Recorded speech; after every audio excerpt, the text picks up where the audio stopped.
symbolically speaking, we need a place to put hell and we need a place to put the apocalypse. And the reason we need a place to put the apocalypse is because the human vision is apocalyptic. And the reason for that is that we all die, right? Everything comes to a cataclysmic halt for everyone. And it could happen at any moment. And it could not only happen to you, it could happen to you and everyone you love, and it could happen to your whole society. And that sort of thing has happened, and it definitely always threatens. And so one of our existential problems is that we always have to face the apocalypse. And the way that's been handled in the symbolic landscape of Christianity is that the apocalypse is a distant occurrence in a heavenly place. Now it's ambivalent, right? But it's turned into a psychological reality or a spiritual reality, an ever-present spiritual reality, instead of being necessarily played out in the here and now. But then there's a place for it, and that's appropriate because there should be a place for it. And we're also tilted as information processors very hard to the overweighting of negative information. And the reason for that, I would say, is, well, you can only be so happy, but you can be really, really in pain and then dead. And so you're more sensitive to a unit of threat than you are motivated by a unit of pleasure. And that's well documented. And so then we also have to contend with the fact that we're tilted towards hyper-processing negative information. And then on the privilege front, this is a really complicated one. I think that some of the guilt that the woke types are capitalizing on and also genuinely experiencing is a consequence of the felt need for some true atonement. So you talked about Western privilege.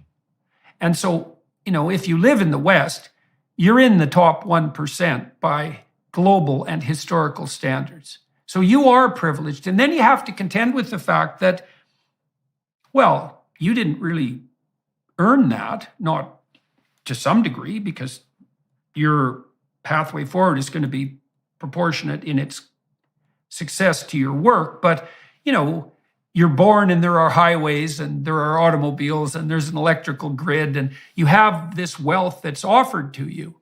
And then you might say, well, that's unearned privilege. And to some degree it is. And then the question emerges, well, what should you do about that? And one answer is to flagellate yourself and to feel guilty because there are people out there who weren't arbitrarily rewarded to the same degree you were. And that is an existential problem. And the other solution is to do whatever you can to earn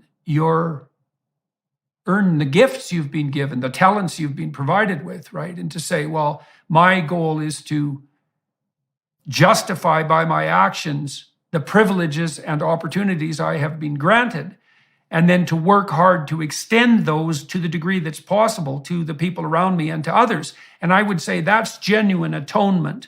And I think everyone has to do that. And so, if you're not living a life that's as moral as you are privileged, you're going to lay yourself open on the guilt front, and then the woke ideologues are going to tear a strip off you. And certainly these kids that you've observed flagellating themselves for their privilege, they don't know how to atone for the fact that there is an unequal distribution of talents, and that seems to be built into the cosmic structure. Well, that's why I felt it was so important that someone told them that. And everything you said, particularly about how to respond to privilege, it resonates with me so much because I've been, my family's been destitute. My family's been very wealthy. I've been the son of a very rich family. I've also been someone who slept on the street for weeks. Like I've seen both of those. And what I learned from all of those experiences is that, like you said, you have to make the most of it and then extend that opportunity to other people.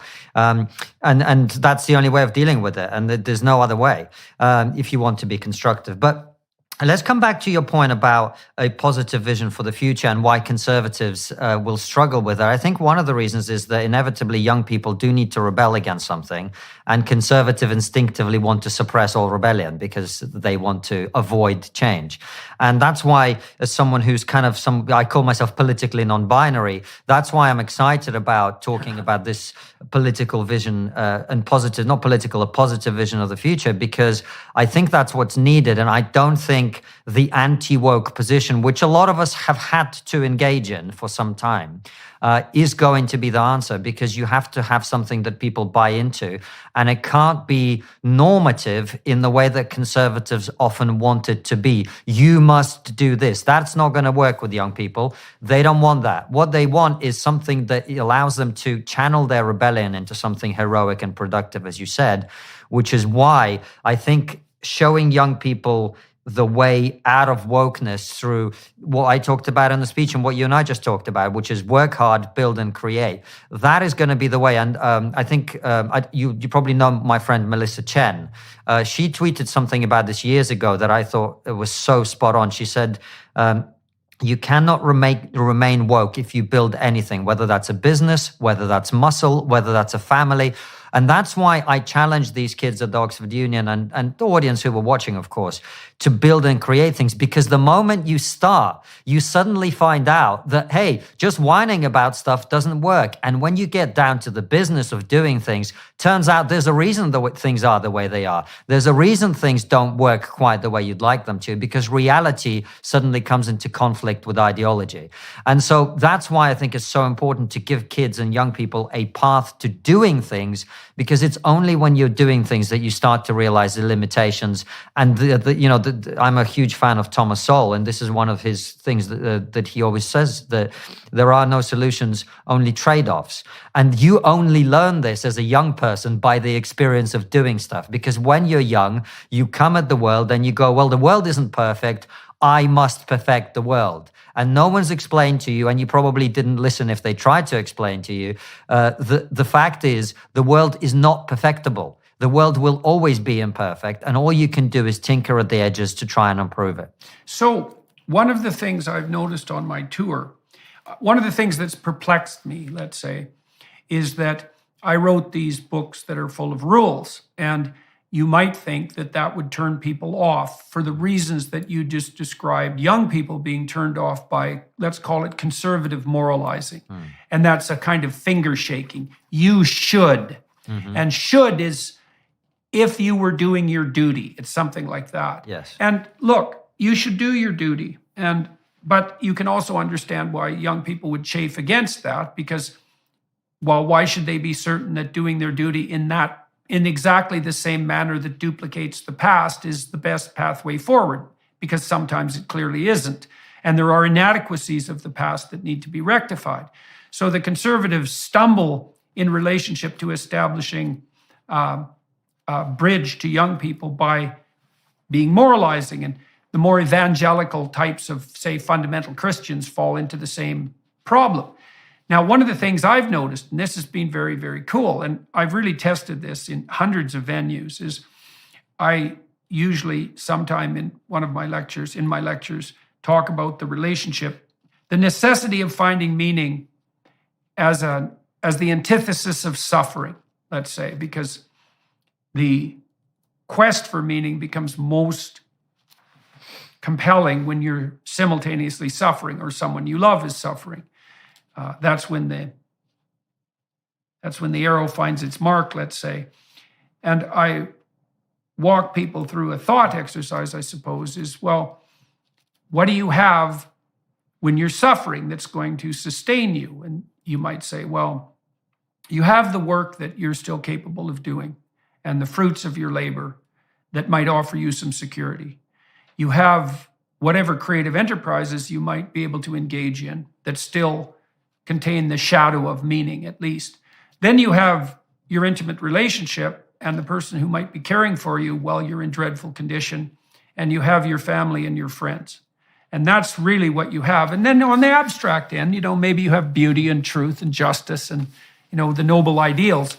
But then you might ask yourself, well, how do you have the the armament of work and creative endeavor and friends and family? And the answer to that is that's in precise proportion to the amount of responsibility you've taken for developing those relationships and those abilities. That's right. And so there's a clear pathway between the voluntary adoption of responsibility and the meaning that will sustain you through suffering. And that's a much better enticement to participation for young people than a kind of finger-wagging top-down morality, which is you must behave this way, or you're no good.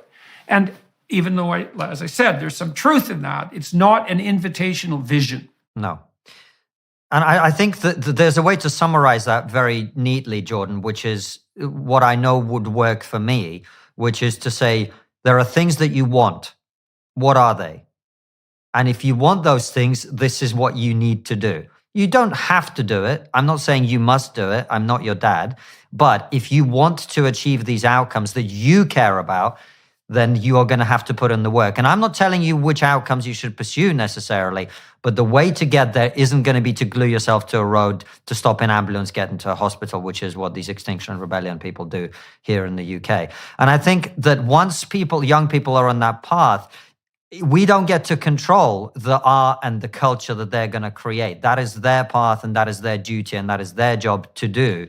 But if they are doing it from a place of constructive, taking on responsibility, as you say, putting in the effort, building and creating things for the future, then I think that is part of the vision for them. Because as you say, I think we live in a society, particularly now, I'm not a religious person, but it's clear to me that with the death of God, you end up in a position where a lot of people lack meaning. And of course, you've got all sorts of other economic disincentives for people to have meaning. It's harder to start a family. People are deferring it until a later point. I myself, I just turned 40 and we had our first child only a year ago, less than a year ago. So a lot of young people are in that position now. And it's having that experience that changes you. It makes you more responsible. It forces you to take on responsibility. It also forces you to look at the world in a different way. So that, I think, is part of the vision. Talking about family is difficult because, again, you get to the normative position where it's like you must have children, which is not what I'm saying at all. But again, I think if you start from the incentive point of view, my experience of life is that people respond first and foremost to the incentives that are in front of them. And if you lack meaning, if you don't know what to do with your life, then finding an intimate partner and having a family is going to be a big part of that, in addition to meaningful work, etc.